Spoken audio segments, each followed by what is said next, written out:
Lorraine Fox never planned to have breast cancer. She had been an athlete all her life. She was used to discipline and hard work. She could bounce basketballs as well as any man in her life. Now a 27-year breast cancer survivor, she's turned her experience into something that involves the whole Fox family and raises hundreds of thousands of dollars to help women.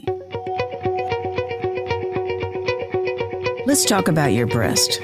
A different kind of podcast presented to you by The Rose, a breast center of excellence and a Texas treasure. You're going to hear frank discussions about tough topics, and you're going to learn why knowing about your breast could save your life. Join us as we hear another story and we answer those tough questions that you may have.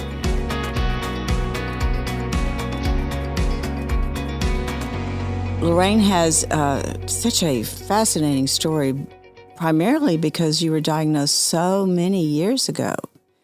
Tell us just how old were you and how did you find out? And I was 33 when I was diagnosed with breast cancer. The way I found out was I was doing just a routine self-exam, which I didn't normally do. I don't even know why I did it that time. And I found a lump in my left breast. I waited a couple of days and I did it again. The lump was still there. So I made an appointment with my general practitioner doctor. And she did a self-exam and she said that, she do feel a lump too. And she wanted me to go and have a mammogram. Mm-hmm. Now, that was not my first mammogram, because I had a baseline mammogram a couple years earlier because I had a sister that was diagnosed when she was 28 with breast cancer. And because that kind of created a family history, she sent me to have a mammogram. Well, the mammogram, showed that there was a lump there, but it didn't tell if it was cancer or not just from the mammogram, because it was a solid mass. So after the mammogram, they told me to go have an ultrasound. Mm-hmm. And on the ultrasound, it also showed the mass. It was solid because they thought, well, maybe it's a cyst and we can aspirate it or whatever. But because it was solid, they said it wasn't a cyst. So after the ultrasound, my doctor didn't think it was, that big of a deal, but because of my age. But for me, I knew that, okay, there's something here that wasn't here before. So that's why I tell a lot of people that you need to kind of be an advocate for yourself. Mm-hmm. Don't just take that one opinion and just stop at that. And so I went back to my primary care doctor, and she suggested that I see a surgeon to maybe just do a biopsy to, see what this is, because it wasn't a cyst. So I spoke with the surgeon. We had a consultation, and then we scheduled the biopsy. We scheduled the biopsy like on a Friday, and it was a, one-day surgery. I went in and had the biopsy, and then I traveled from Louisiana to Houston because I had to come to help out Houston at my work. So I'm in Houston for a couple of days, and, when you're waiting for any type of medical results, it's like, oh my God. So I'm in Houston a couple of days, not getting any sleep, just kind of numb, going to work, going back to the hotel, working out, going to work, going back to the hotel, working out. So that, I want to say that Tuesday. So I arrived in Houston that Sunday. Went to work Monday, hadn't gotten a call yet. Went back to work on Tuesday, and one of my coworkers let me know that my doctor was on the line. So when I went outside to take the phone call, and the doctor said that they had got the results back from my biopsy and that I had breast cancer. Well, that was, to say the least, a shocker. And I knew that I had, my son was 2 at the time, and I was raising my nephew, who was about 5.5 at the time, because my sister, who was diagnosed at the age of 28, passed away at the age of 33. So I had 2 boys under 6 that I knew I had to raise. So got the diagnosis that I had breast cancer.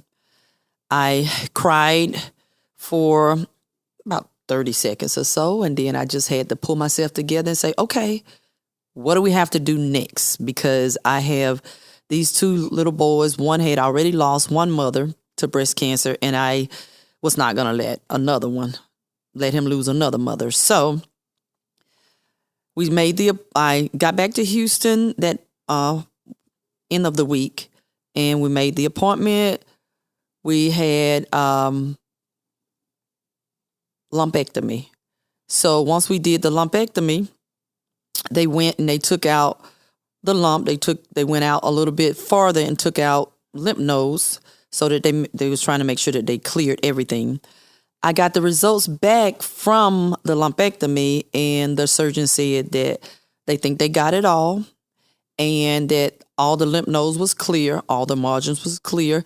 You should just have to have radiation, and then you should be fine.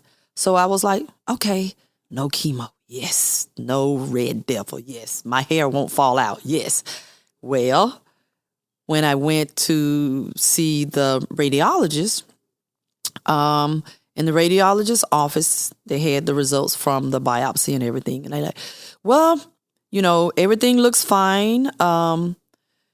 Because of your age, we would want to do chemo.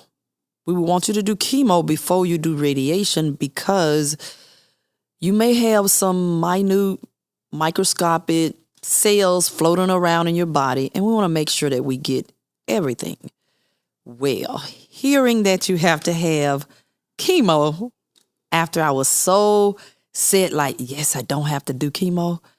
And when he said they wanted me to do chemo, that was worse than actually getting the breast cancer diagnosis for me, because of all the horrific stories that you hear about chemo, how, people be sicker from chemo than they do from the actual breast cancer, and the fact that your hair is going to fall out.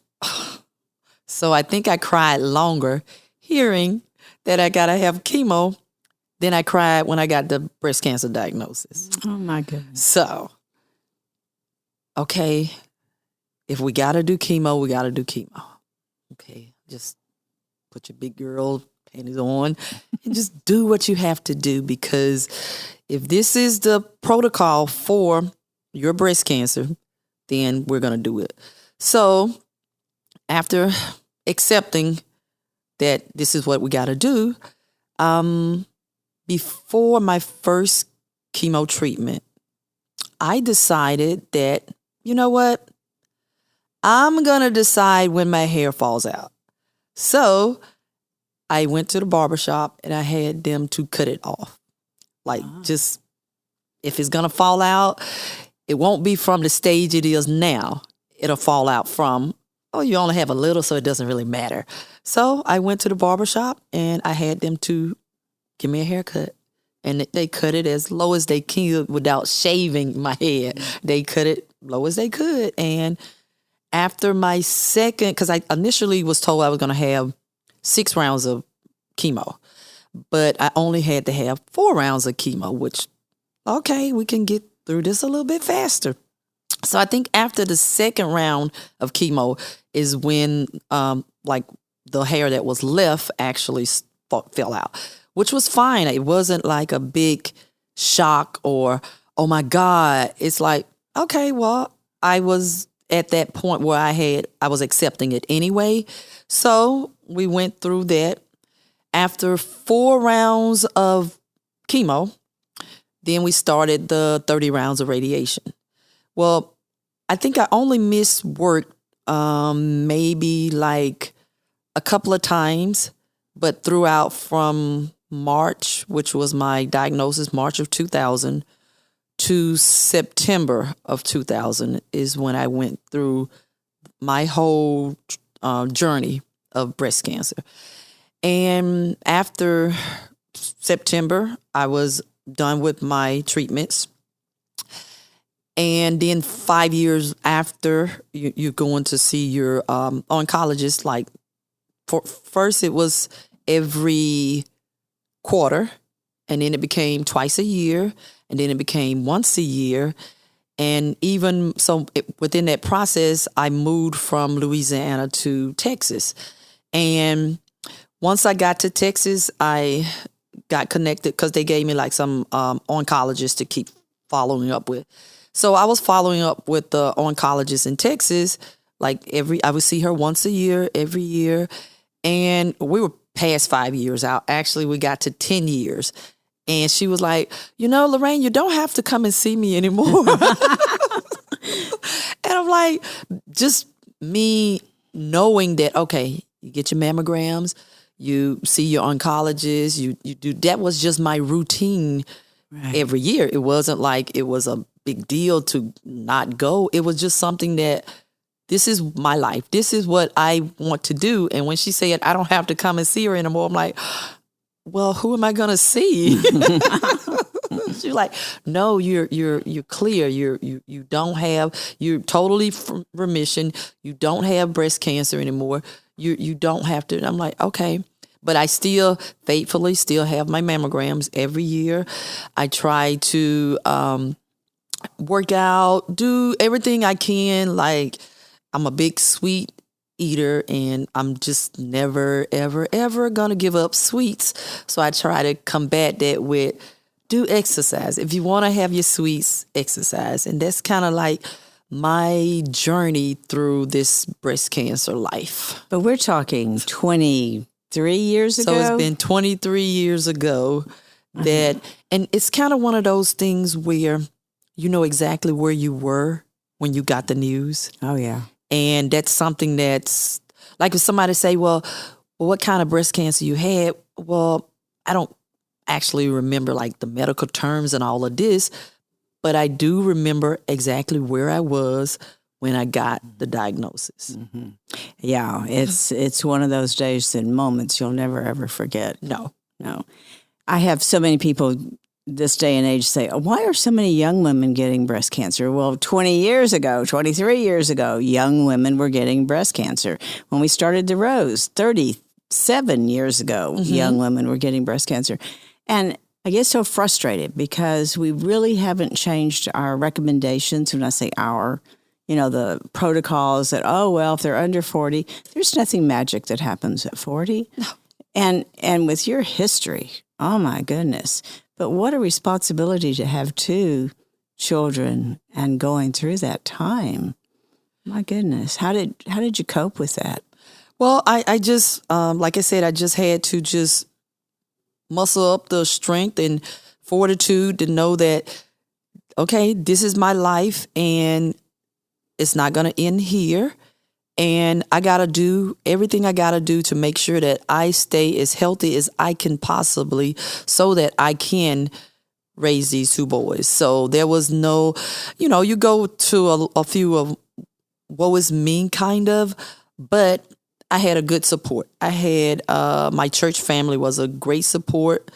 Going through, when I would go for my chemo treatment, one of my friends from church would go with me.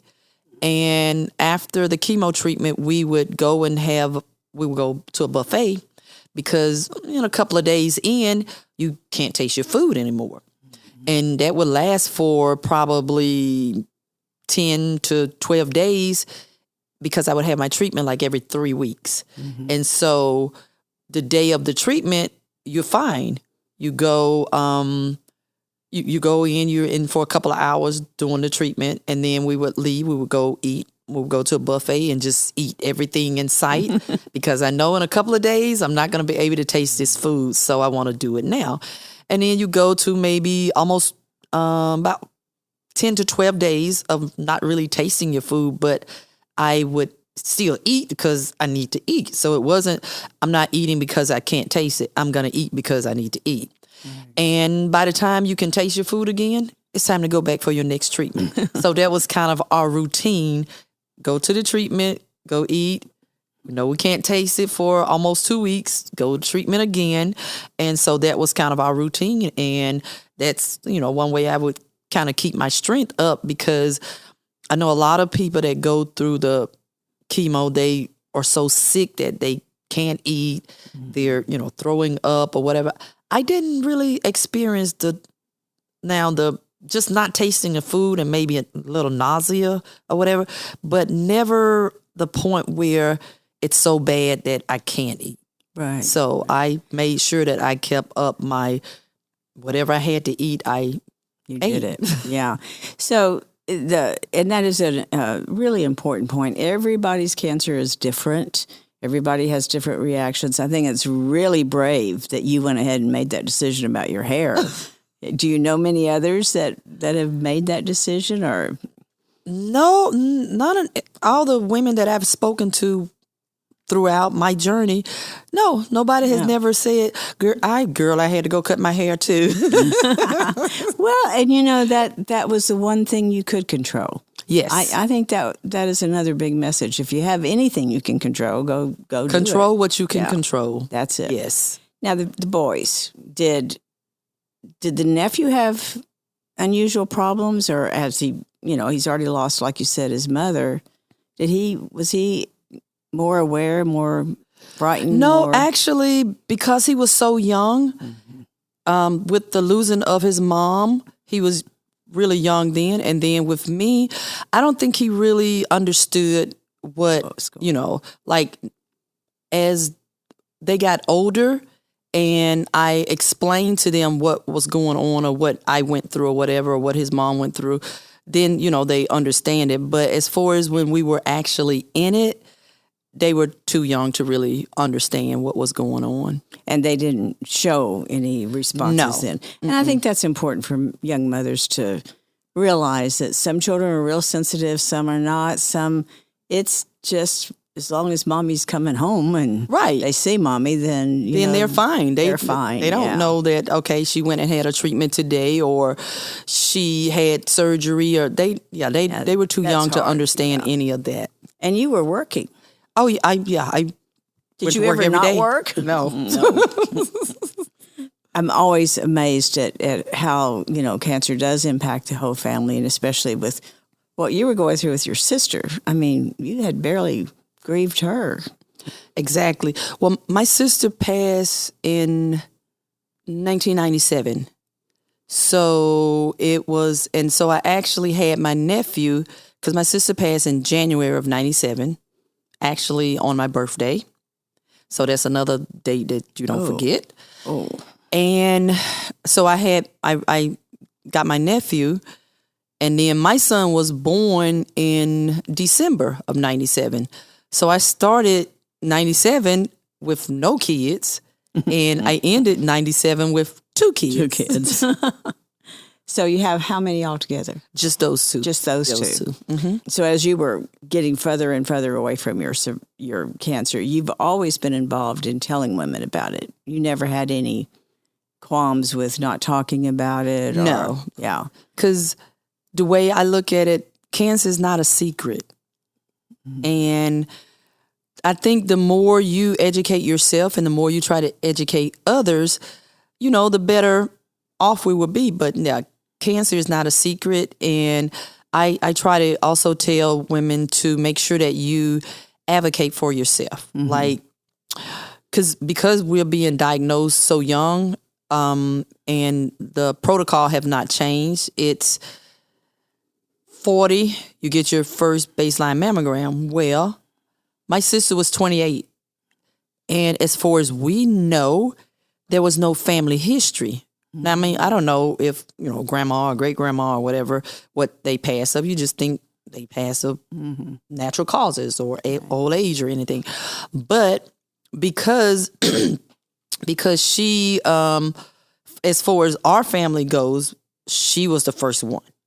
And to be diagnosed at 28, and the protocol to get your first mammogram at 40 is like, okay, I know. We could talk for hours on that one. Yeah, so much wrong with that. So she was diagnosed at 28, and then I'm diagnosed at 33. So we haven't gotten to 40 yet in my family. No. Now I did have a third sister that was diagnosed in her like early 50s, like right at 50. So my mom had 4 daughters and 3 of us had breast cancer. Goodness. And 2 of us succumbed to breast cancer. Oh, So Lorraine. it's definitely in the family. Oh, yeah. But we didn't know it was in the family. So it's kind of like, and I think now they're saying if you're diagnosed before 40, then your daughter should have a mammogram like 10 years. 10 years earlier. 10 years earlier. Yeah. So like say if I was diagnosed at 33. If I had a daughter, she would need to get her mammogram at what, like 23. 23. Yeah. Which is crazy. Like, what 23-year-old is thinking about a mammogram? No, but our youngest was 19 that we diagnosed. So I just think it's so important that women continue to hear you found it, you took action, you insisted that this is not right, even when you were hearing, oh, this nobody wants to hear this could be something more. Right. But something in your psyche was telling you, now you're going to have to follow this through. I love the story about how you celebrate yourself and you make the men go away. So where did you ever get that idea? Well, I think once I got to Houston, and like I said, I had been 10 years out and I didn't have to see the oncologist anymore. And I was actually part of a breast cancer group from church in Houston. And we used to just kind of get together every once in a while. And it was everybody in the breast cancer group. And there was a few people who spouses was part of the group. And there was a few people who were like caregivers. And we would just get together and, just have different events and stuff. And I decided that I wanted to celebrate breast cancer survivors.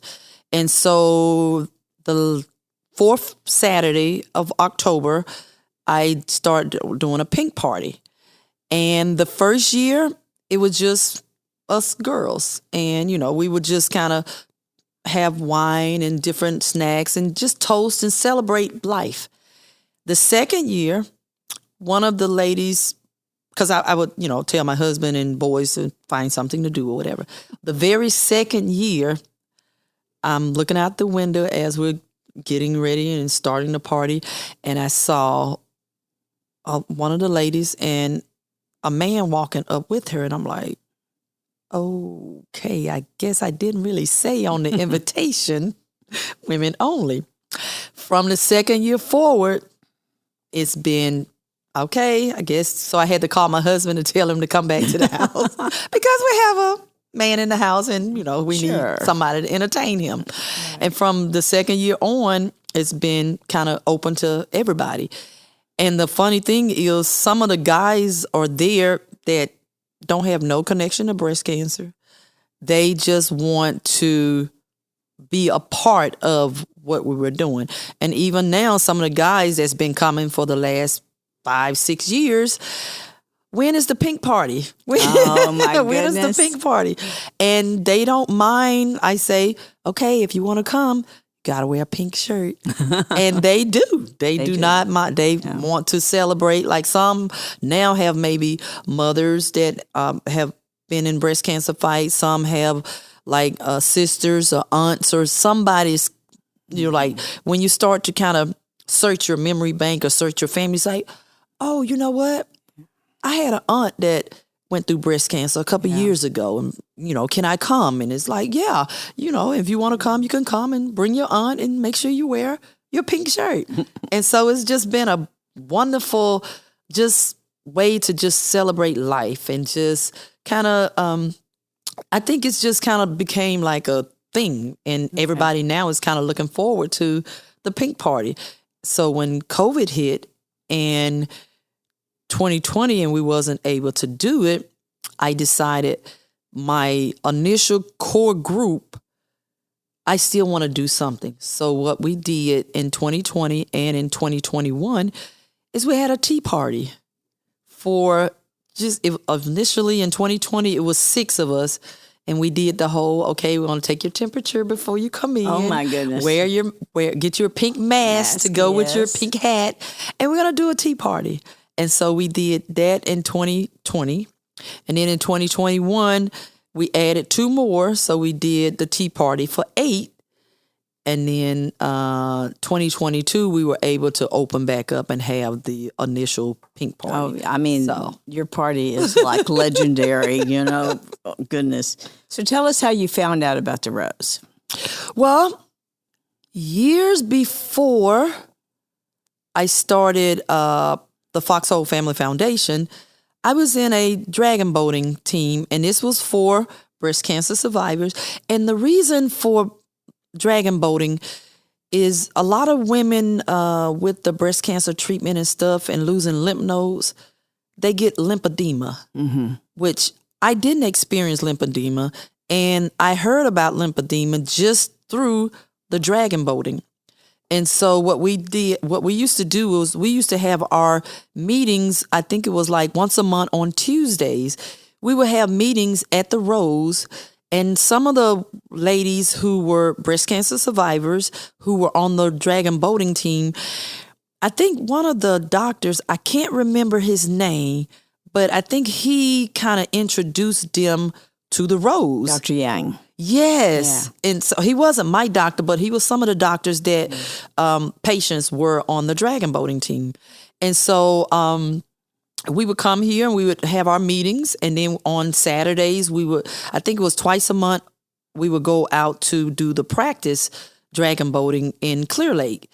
And just hearing about the Rose through that dragon boating team, I knew that this was a facility that, had did breast cancer diagnosis and treatments and stuff for women who were underinsured or who didn't have any insurance. So when we started our foundation, I was like, I need to find organizations in the Houston area that I can partner with who could help women bridge that gap between breast cancer treatment and just their funding for them doing their regular lives. And so I came and I met with you and one of my other members on my board, Brenda Lozano, she's also a breast cancer survivor. So her and I set up an appointment and came and met with you and kind of talked through the Rose and find out all exactly what you guys do. And it was just a good fit for what we were trying to do and what you guys were already doing. And it was just a perfect fit for us to partner with the Rose to make sure that, because I do remember when my sister was going through her treatment, there was a lapse in her insurance coverage. Something happened where she wasn't able to just continue getting her treatment. And I didn't want to see anybody have to choose between getting their treatment and actually paying their mortgage or paying their rent or whatever bills that you still have to pay. And when we partner with the Rose, that was my foundation stepping in the gap to kind of help those who could not afford to have their treatment and to pay for their just regular living. And it worked out really well. And we've been partnering with the Rose since I think we got all of our paperwork done toward the end of 2017. And we've been partnering with the Rose since 2018 until this present time. Boy, it just seems, I remember that day. It seems so long ago. I know. So much has happened. My goodness. So let's talk about your foundation just a minute. I started my foundation in 2017. Right. So it was after... you were setting it up then. I was setting it up in 2017 after my son was drafted into the NBA and with the Sacramento Kings. So once he was drafted and I knew that, okay, I'm going to retire from this rat race of day-to-day, getting up at 3 o'clock in the morning, going to work, working 10 hours a day, 12 hours a day, 13 hours a day because there were 3 different shifts and it was just, depends on what shift you was on, basically how many hours a day you was going to be working. And so after he got drafted in June of 2017, he retired me. And then I knew I wanted to do something in the breast cancer realm. And the thing is, like on draft night, he had his jacket that, because you can, like, a lot of guys would put something special in the lining of their jacket because they get it custom made or whatever. And they asked him what he wanted to put in his jacket. And he had the breast cancer symbols in his jacket. So on draft night, when they called his name and he went up, on stage to shake the commissioner's hand, he opened up his jacket and it had the breast cancer symbols in it. And he said that was in honor of his mom, who was a breast cancer survivor. So that's how we kind of started the whole foundation. Well, now, he's a whole nother subject because he's become very famous. And but how did you decide on that name? The Foxhole Family Foundation? Well, I wanted it to, like, our last name is Fox. And then I wanted to include the whole family.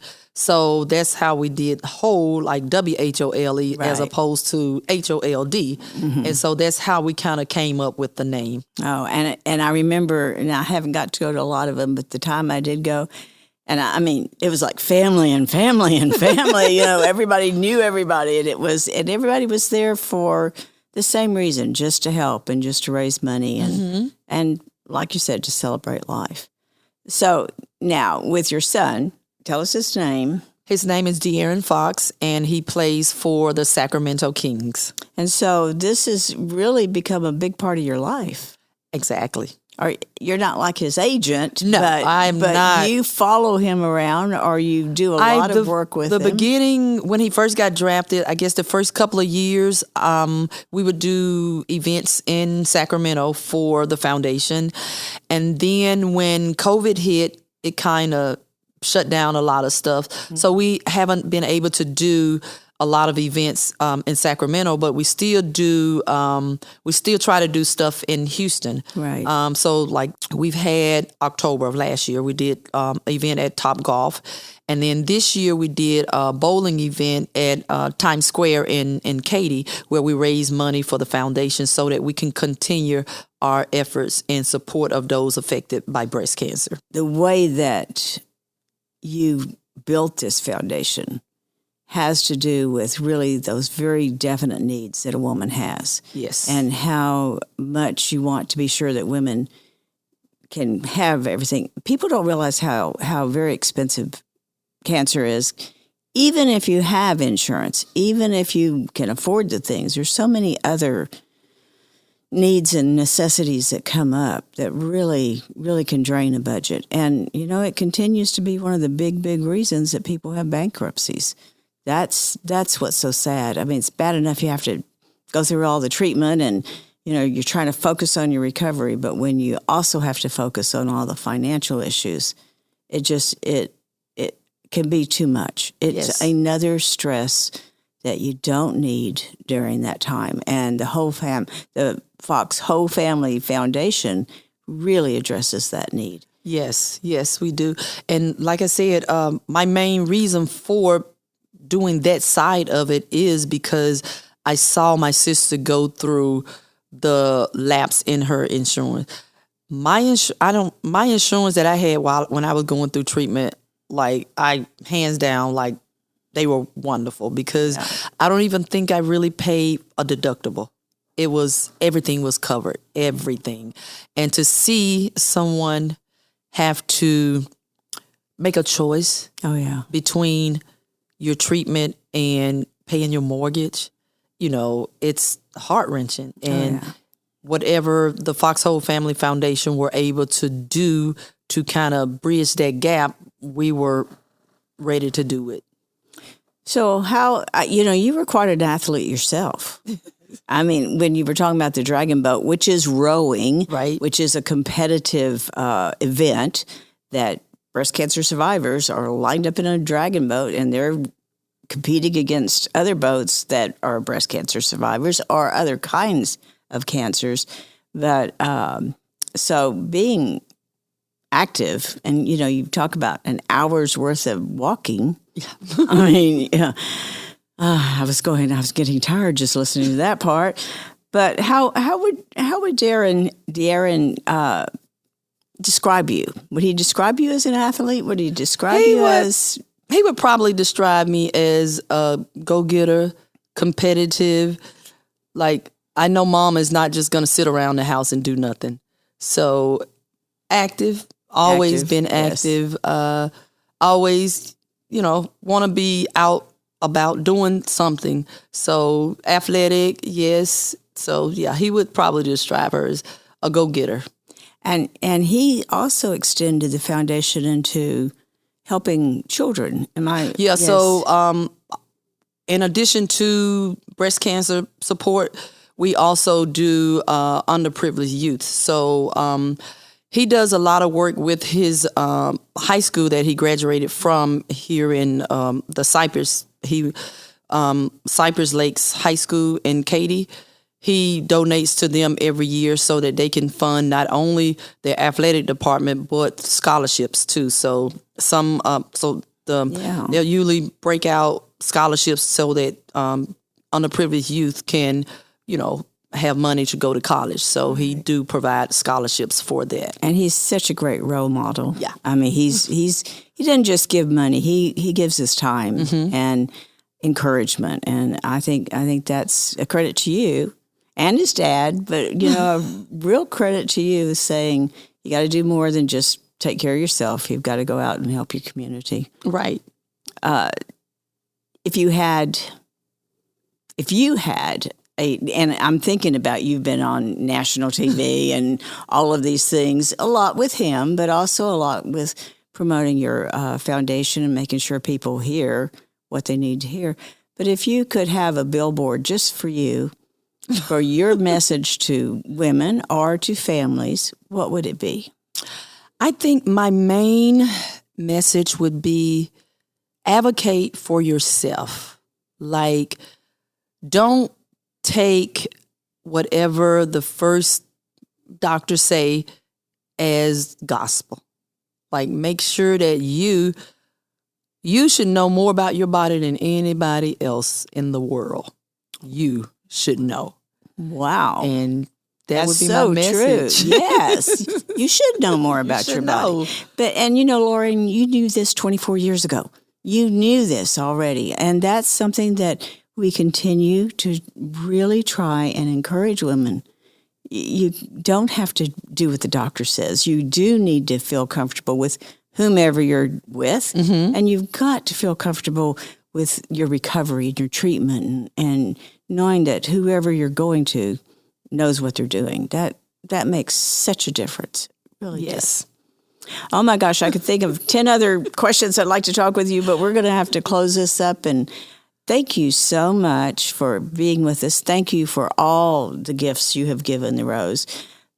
The Fox Whole Family Foundation also provides meals at Thanksgiving, and you shower our survivors and their children with gifts at Christmas. And you also remember the women at Christmas. So many times the mothers get left out, and, but y'all remember that. So I just think it's such a wonderful service besides being gifts to the community. And certainly the Rose is very grateful to you.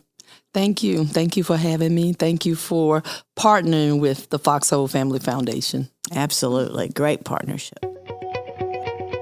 So that wraps it up for today. And don't forget, we're doing an episode every single day. You're going to get your daily dose of Let's Talk About Your Breasts during the month of October. October is the month of pink, and for the Rose, a breast center of excellence, that means we'll be airing podcasts every day in October to celebrate Breast Cancer Awareness Month. We'll be sharing everything from bikers writing for breast cancer to areola tattoos. Be sure to share with family and friends because there's a little something for everyone. To find out ways to help the Rose, visit our website at therose.org. And remember, self-care is not selfish, it's essential.